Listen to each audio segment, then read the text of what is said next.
আল্লাহ যে 2,33,030 বছর আল্লাহ নামের মধ্যে শ্রম দিছে, এই আল্লাহ নামের নুজ জড়তে জড়তে একটা স্তম্ভ হয়ে গেছে।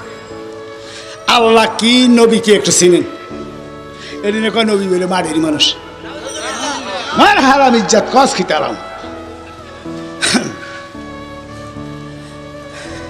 পানি যদি নীরবতা থাকে, আমরা ফুসকুন্ডির গাঁডে যখন নামি পানির নিচে আমাদের ছায়াটা দেখা যায় কি যায় না?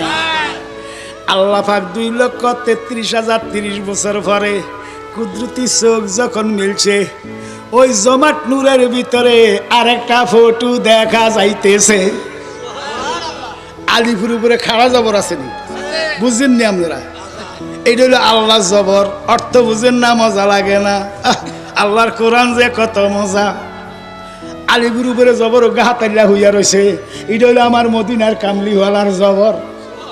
খাড়া জবরের দ্বারা বুঝাইতেছে অহংকার, তকাব্বরি, গরুরি, ফকর আল্লাহর মধ্যে আছে। আল্লাহ ফকর করলে কোনো গুণই গুণী। আর হাতাল্লা জবরের দ্বারা বুঝাইতেছে আজিজি, এন্তেজারি, ভদ্রতা, নম্রতা, সভ্যতা একমাত্র আবার দয়াল নবীর কাছে।